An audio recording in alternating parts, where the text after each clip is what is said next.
Today, drama means live action, drama means over-dramatizing, and drama means making Ryan and I regret our life choices. Hi, welcome to DramaMeans. Today we're talking about the 2024 Japanese movie Cells at Work. And first, a summary. An experienced white blood cell befriends a naive red blood cell as she tries to navigate her duties delivering oxygen to the body without getting hopelessly lost. But when a mutated cell creates a dangerous cancer, it's all hands on deck to save the body at all costs.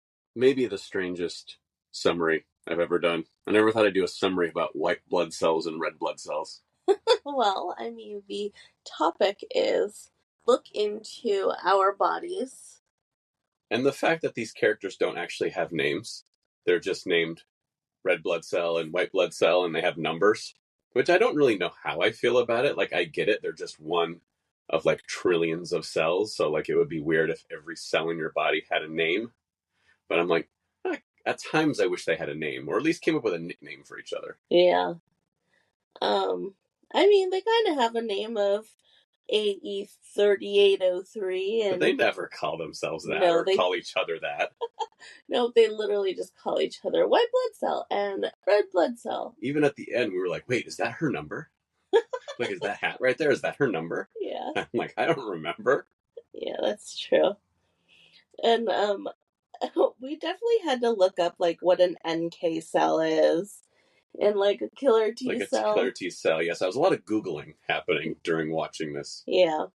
The thing is, we did watch the anime, but it's been a while.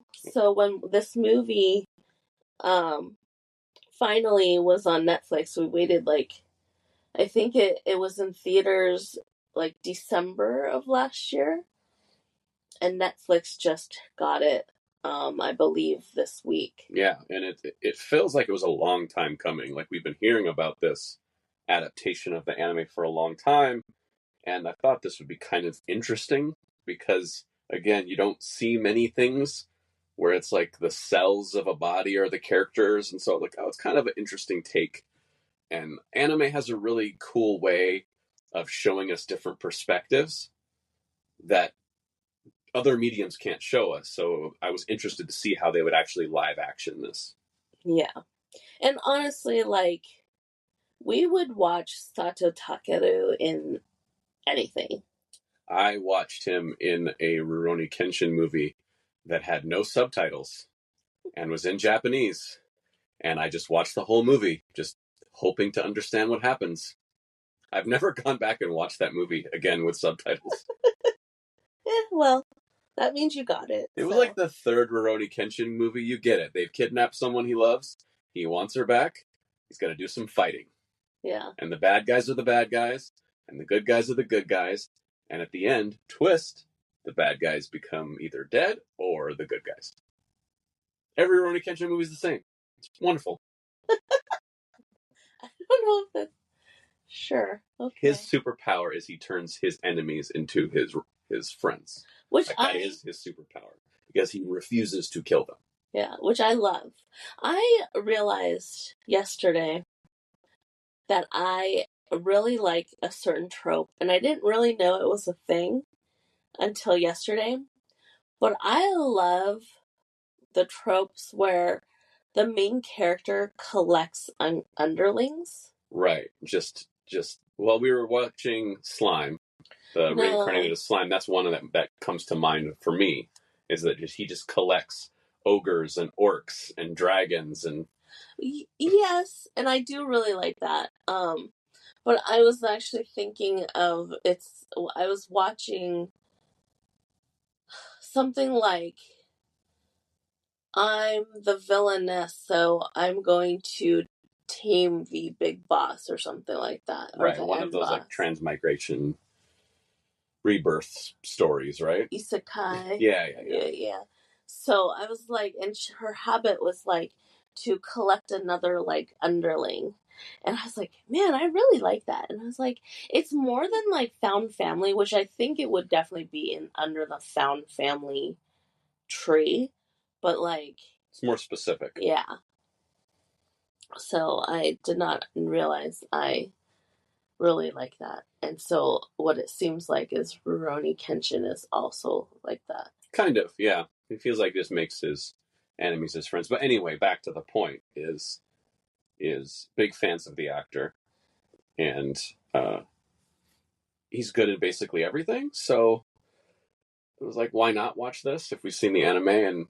And I don't know if we would have really sought this out otherwise. I don't know, because I mean, we watched the anime and we enjoyed the anime, but as a live adaptation, I don't think it really was something that I wanted to watch, except for the fact that he was in it. Yeah, I think so too. And I think my main issue with this from the beginning is this guy can do action. Like, we've seen it, and they have a chance to do this, really intense action inside the body, this anime style. And honestly, for the first 20 minutes of this, I was like, am I watching a bad episode of the Power Rangers? Like, it was so campy and so cheesy, and the action was just kind of goofy. And it's this mix of like bad costumes and then kind of cartoony CG. And it kind of really drew away from the action. I was like, eh. Yeah. It was a big meh. Yeah. Whereas, like, we watched the live action of Yu Yu Hakusho and we really enjoyed that. And the action was really good in it. And the costumes were fitting, although also, like, over the top, but it fits the characters, from the anime. But for this one, even though the costuming is pretty much right on with the anime, the like bacteria and like the viruses are just so campy. Not scary at all. Yeah. And I get it.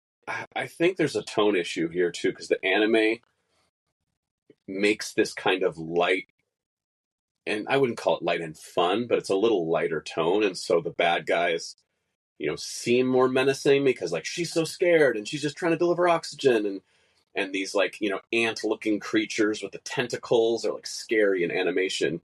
And then when you translate that over, even though it's very true to the source material, just goofy. Like, just flat out goofy. Yeah. It just and then of course the acting is like extra over the top, and it's almost like we're watching a stage play Mm-hmm. where it's so over the top, and it's just like, I don't know, I think it really takes the audience out of it. Yeah, I was really hoping, and not everyone wants this, but I was really hoping they would just go darker in tone for the live action. Also, he's playing it so serious. Like, his job as a white blood cell to like kill the bacteria. He's playing it so dead serious. And so then when you cut to the German, he's like, I'm going to get you, my pretty. It's so weird. Yeah, it is really weird. And the thing is, in the anime, it definitely has more of a comedic, even his character is more comedic. And so when in the live action, his character's not comedic at all. Very deadpan. Yeah, and it doesn't really like make, because like in the anime, his character's like kind of made fun of. Like he's over the top violent, whereas this one is very, yeah, straight laced. So it's kind of like you're missing that. So like it seems very uneven. Yeah, they took the idea with his character being like very serious about his job, and they translated that into him being kind of like stoic and like humorless. Whereas he's kind of snarky and kind of a dumbass in the anime, where like, yes, you're over the top and you're over dramatic about your job, but like in an obsessive, weird kind of way, not in a super serious, I have to do great work all the time and I take so much pride in my work. It wasn't like that. Yeah. So it felt a little, I just kind of missed the aspects of the anime that I felt was missing in the movie. Like they had, again, the lighter tone, the kind of making fun of itself a little bit. And then they had like kind of a romance aspect between white blood cell and red blood cell. And, like it starts off with them just like kind of meeting. And like the movie randomly like showed them like meeting when they were kids, which is so like unnecessary. Yeah, I didn't understand what that connection was supposed to be and why that made their connection more. Yeah. Because she doesn't even like really put it together until later, so there's really no effect that opening scene with them as children has on their chemistry. Yeah, which I've also noticed in a lot of these like different dramas and movies, they have this obsession with like them knowing each other before when we think they actually met. Right. You know, and they do it all the time in a bunch of different dramas. It's not just this one, where it's like at some point they reveal, oh, they actually have met before. It's fate, it's destiny. It's so lame. Like, that's not necessary. Like, it's not like you have to do that with everything. It also doesn't create any drama. Like, I think a lot of people, and we get these notes from kind of the executive ranks a lot of times of, oh, maybe these two characters are like secretly related, or maybe they knew each other as kids. And I understand at a foundational level how, in the moment, like that idea, like, oh, yeah, of course, like, you love your brother more than you love a stranger, or you hate your brother more than you hate a stranger because of the past drama. But when you dig into it, just making them connected doesn't actually do anything if there isn't like actual the guts of more drama attached to it. Like making people like, oh hey, I knew you in the third grade. You're like, yep. Well, Bye. bye. Like there's just unless there was something that happened in the third grade, like then that's the whole story now. So it just doesn't make any difference. Yeah, well, they technically added this whole thing where he had saved her when she was like a baby, right? But it was just so weird and out of place, and it wasn't in the anime, and it's like just unnecessary. And we're totally fine with them meeting as, you know, grown selves, you know. It, it's just not necessary.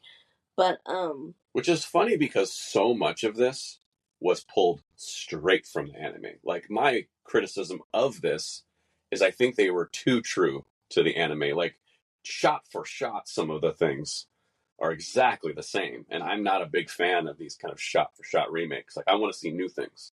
I want to experience this world in a slightly different way. But for them to change that, I thought that was interesting because so much of the rest is like, no, that was how it was in the anime. yeah. The thing is they did change a lot of stuff. And they changed a lot of stuff as an and not for the better, you know, as I said before, with like the random addition of like them knowing each other as kids or had met before. And they they mixed their spin-off show, The Code Black spinoff. yeah, Yeah. into this movie as well, which I'm like, is that necessary? Like, Well, the thing they also did in the live action is you spend more time with the bodies, you know, with the people who these cells make up to try to establish a more emotional connection so that when the cells are fighting, we know who they're fighting for. yeah. And then you have the relationship between the daughter and her dad. And so I appreciate it in that way. I do like that change because now the audience gets to like root for someone. Yeah. And there's a reason they're doing it. Like in anime, it's just kind of cells go to work because they're supposed to.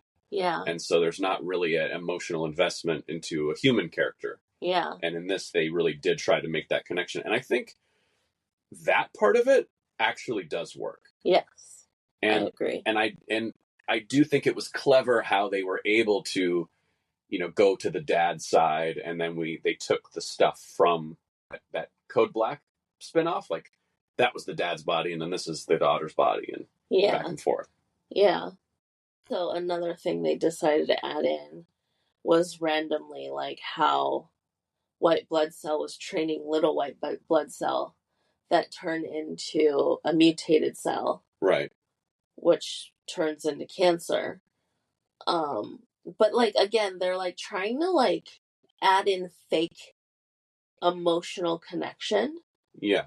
Which is like not it's not strong enough because it's so quick and and they didn't develop it, and so it's just kind of like this random throw-in thing that just didn't work. Well, it's a one scene. He's training this white blood cell as a kid for one scene. And then the next time you see him, they're like, oh, you're a mutated cell. You need to be destroyed. No, I won't be destroyed. And you're like, okay, so that one scene now makes this a connection. Not really. Yeah, because again, as I said, it's fake. It's very like coerced and inorganic.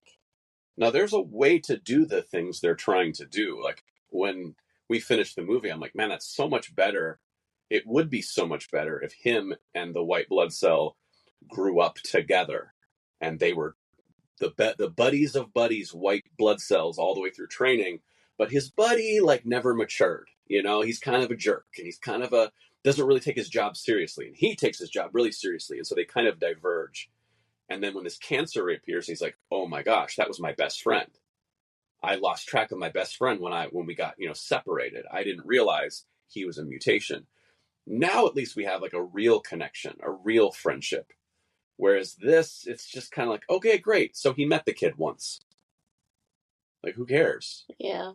Well, I mean, at least also in the anime version, he was like a mutated cell posing as a regular cell. Yeah. And then he tricks him into saving him, basically. Yeah, basically. And so then you have that, and it's not necessarily an emotional connection on white blood cells side, but there was a connection of like, oh, that the cancerous cell has an attachment to the white blood cell, which like at least there's some kind of like more genuine connection in the anime, whereas like they randomly changed it with the same exact trope of like, oh, I knew you when I was a kid. Yeah. It was also not that effective, but it was a little better. I would say the downfall of this is the loss of connection of anyone. Like, we don't have even a romantic connection or even really acute connection between red and white blood cell. We don't have a connection that really works between white blood cell and cancer cell, even though they're trying. We don't really get connected to the young red blood cell in the dad's body. Like, they're trying to make us care about him and his mentor. We don't really, like, they're not spending enough time or energy on any of these to make them any more than just glancing blows. And so then I think the whole thing falls flat. And the only thing it can rely on is the kind of weirdness of the show, that we're inside of a body and talking about cells and literally googling what a TK cell is or whatever, or an NK cell. So also like, so when they mixed the Code Black, was it Code Black or Black Code? Code Black, yeah. Spinoff into Cells at Work, so they gave all the drama. So in Code Black, right, you get to develop with the red blood cell in Code Black. And, you see him grow, and then he's in a body where, it's like dilapidated. It's falling apart, yeah. Terrible health, right? To the point where they're having a heart attack and the body is shutting down, right? So then they transfer that stuff into the cancer body in Cells at Work. Yeah. Right? And so it's changing the whole scenario and putting it all on one, and then so you're like trying to include these characters that didn't really exist in Cells at Work. Mm-hmm. And so it just felt really like off because they're trying to tell too much story, and then in such a condensed movie, mm-hmm. right? And it just feels disconnected.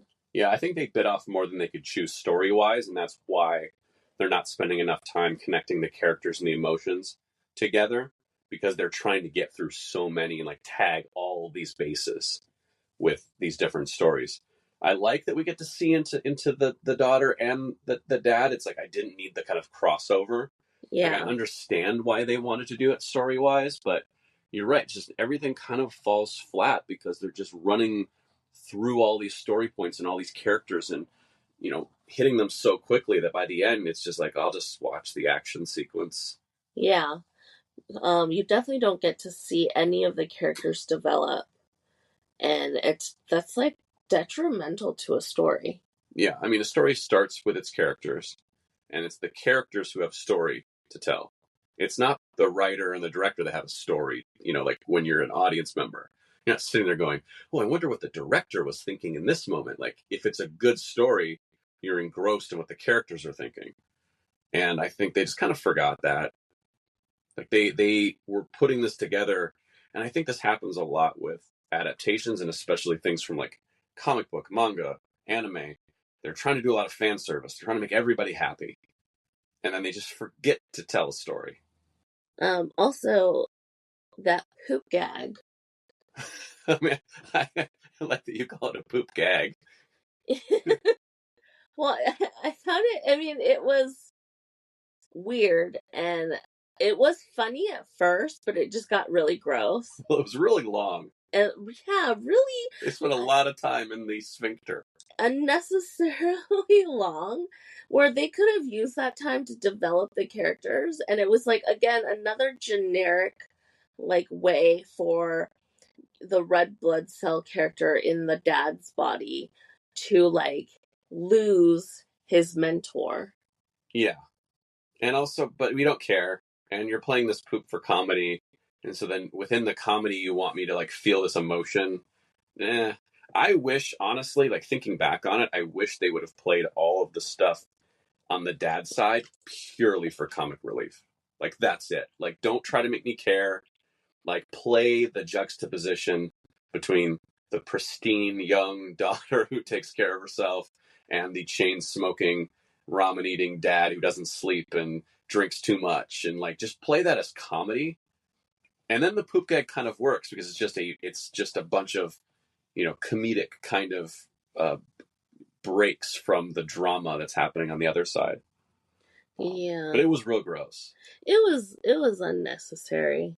And I don't know, like, I know that just makes me sound like a but it's just like, I get a lot of these dramas and movies really love their fucking poop jokes, but it's just like, I don't know. It wasn't. I mean, it's fine if you had it in there, but like, it was so long. Yeah, I thought it could have been half the length of it. Yeah. Like, I kind of was laughing when they started it, and I was like, oh, that's kind of funny. Oh, but yeah, these red blood cells are getting caught, like, in the war of him trying to, like, not poop his pants. Yeah. That's, like, funny. But honestly, like, there was that shot he gets out of the truck, and he's like, oh, no! And I was like, you could end it here. Yeah. Like, I didn't need to follow him into the toilet. Yeah, agreed. I definitely feel like there's a lack of balance within this movie. It's just, again, there's these stupid poop jokes that they can't like not do with, the dad like running to the bathroom, and and in the anime, this body, which we don't ever really see, but this body like is so severe that he's going to have a heart attack.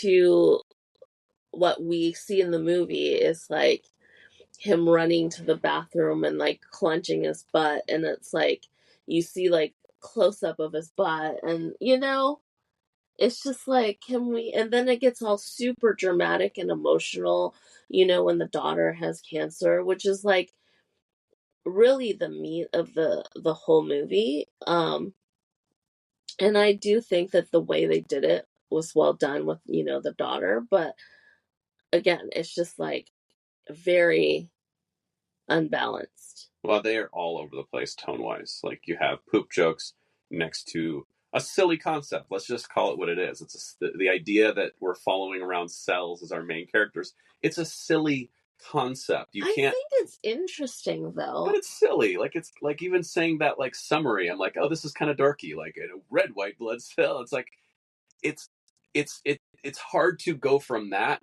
to like ultra serious to then poop jokes to then the white blood cell takes his job so seriously, and then she's kind of cute and bumbly, and then there's the Power Ranger suits. Like, I'm like, what lane are we driving in? As I said earlier, I do have questions and critiques of this recent phenomenon of just kind of remaking animated things into live action and then just not really changing anything. We have The Lion King and we have Lilo and Stitch, and just like, I liked those stories the first time. I don't need a shot for shot remake. And so sometimes, like this, I start to ask, who is this for?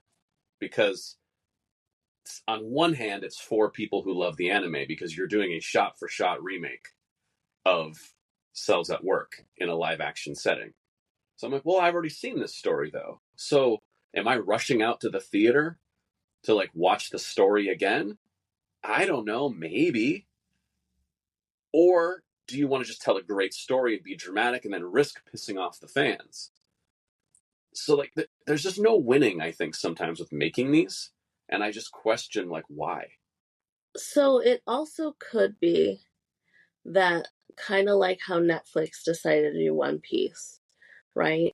And people that normally don't watch anime and know nothing about One Piece all of a sudden saw the series on Netflix and then got really into One Piece.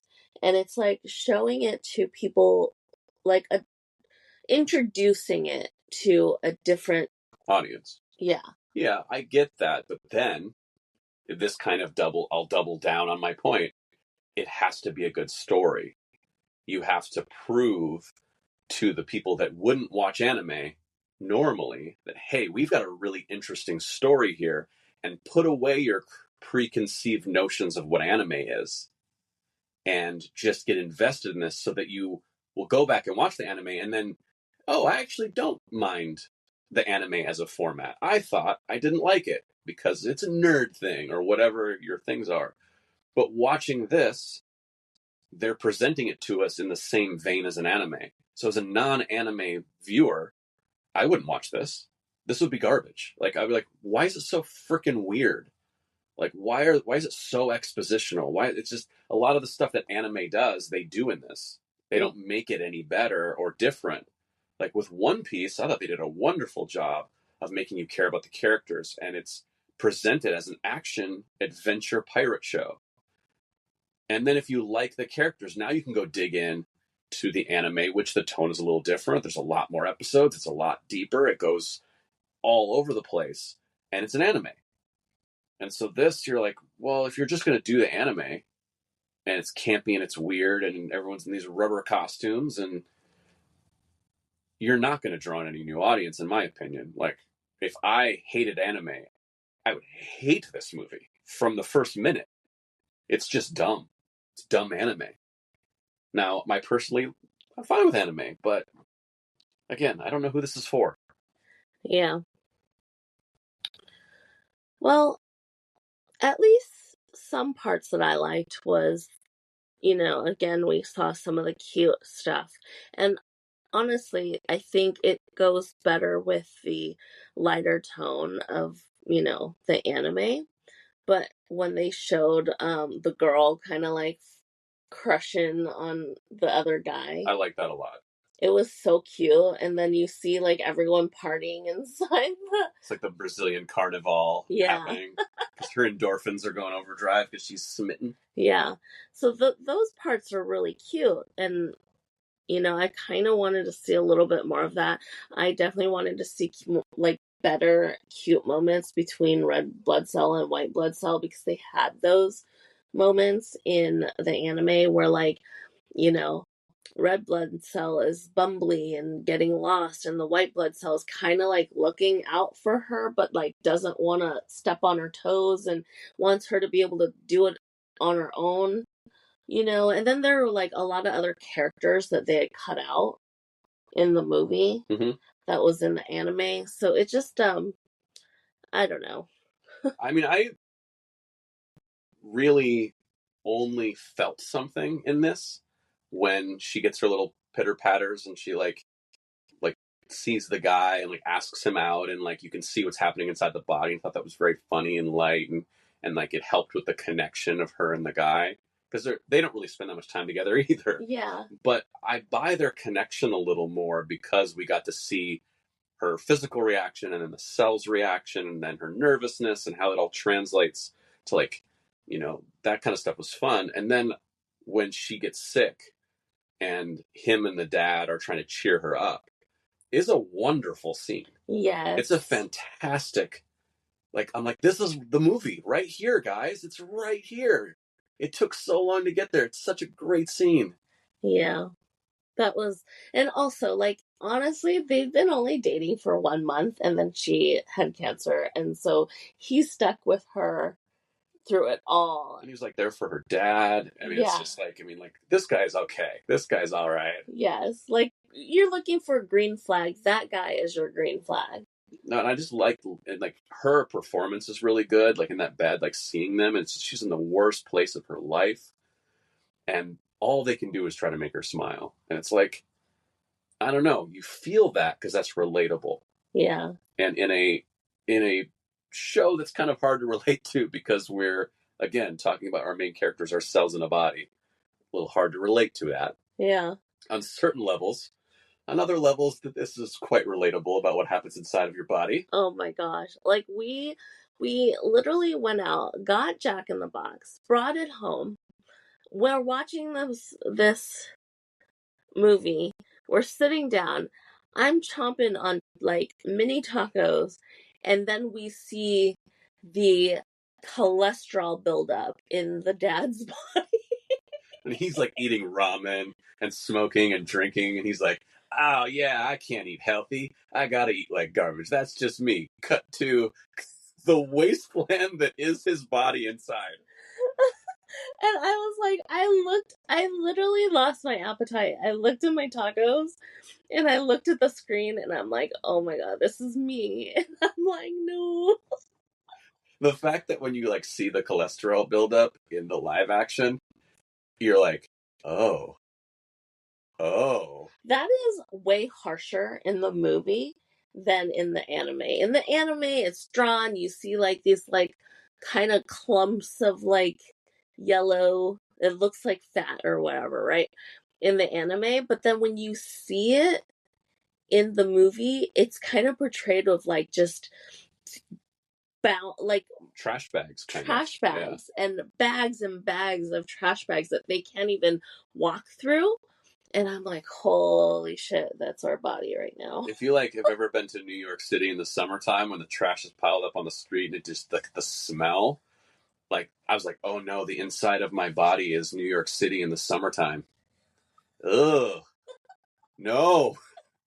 That's just garbage I'm putting in my body. As I'm chowing down French fries, I'm thinking, oh my God, it's just garbage. I was like, we're vowing to eat better and do better with our bodies. That lasted about 12 hours. Oh, man. For sure the scariest part of the entire movie. Yes. That part was quite relatable. But I did think it's kind of fun to like see all these like biology terms and medical terms and things like that, but yeah, I just did not feel this emotionally at all. No, because there were definitely emotional moments, like we were happy with the girl when she like starts going out with that guy, and then we were sad with the whole family when she's diagnosed with leukemia. Yeah. It's just those are like the ups and downs, but like we understand that there's ups and downs and there's happiness and sadness, but the thing is the tone is so off and imbalanced. Like there's a way to do this better, and I don't think they did it. And I felt like they forced a lot of scenes that like wasn't necessary, and they forced a spin-off into the regular anime that was unnecessary. Like we didn't really need to see that. And like honestly, the character in Code Black, it was like he's struggling, but he's like working his hardest in the anime. In the movie, his character was so unlikable. He's just a wiener. Just a wiener. Can you say that? Yeah, you can say wiener. It's our podcast. I'll say wiener as much as I want. Wiener, wiener, wiener. Anyway, so it's just, I don't think they put enough care into making this movie. I mean, I think the idea is really clever. As an anime, I thought the idea was clever. And also weirdly, like, educational. Like, force-feeding you the education of how your body works. Like, I'm not against that at all. I thought it was clever. Unfortunately, I think the composition of the movie isn't clever. And so you're taking this idea, and it leaves me wishing that someone else could do this. Like, I don't think anyone will do this again, this movie, and to try to do it right. I kind of wish they would.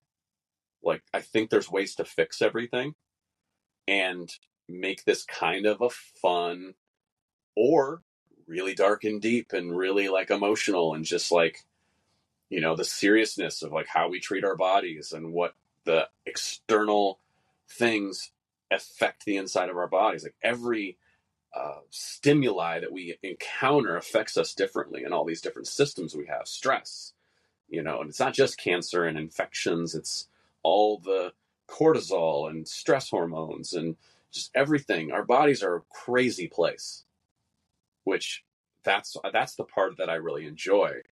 I just think they kind of just really missed, and it sucks because when you see a clever idea, you want the execution to match the idea, and I think the execution really fell.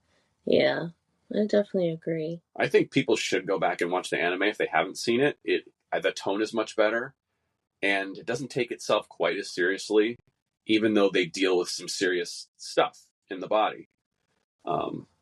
And our characters have to fight and scrap and save each other and deal with bad guys, and it's adventure. So it's not a bad watch. Yeah, I mean, definitely, it's not as emotional. Like during the cancer parts, they really tried to like pull at your heartstrings in the movie with the whole cancer leukemia stuff.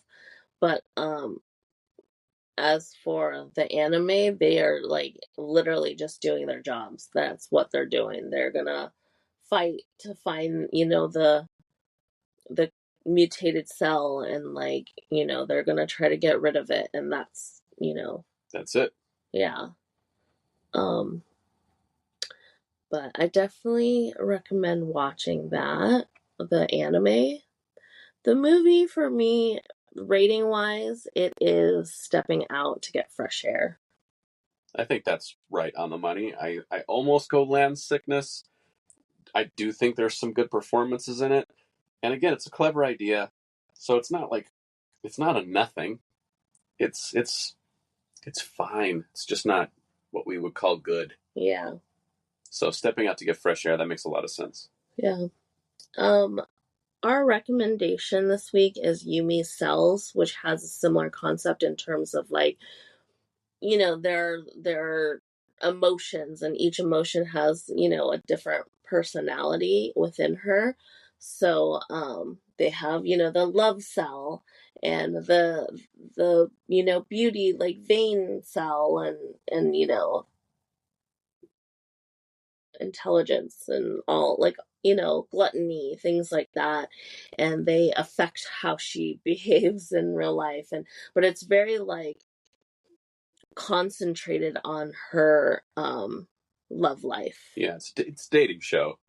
Like, right? It's a show about love and romance and dating. Well, dating, yeah, I guess. I mean, like in season 1, it's like this one guy. Yeah. And then in season 2, it's someone else. I'm not saying she's dating lots of people. It's about that phase, the dating phase of life. Yeah. So, also just a rip off of Herman's Head. I do think I loved Herman's Head. So bad, but I also watched the heck out of that back in the day. I mean, at that time, it was like a great concept, like very new, and it was funny. Especially for a sitcom, it was very odd. Yeah. So, yeah. Yeah, so definitely check those out. Yumi sells, and if you have any kind of access to Herman's Head, which I don't even know how. Yeah, maybe it's on a platform somewhere. God knows.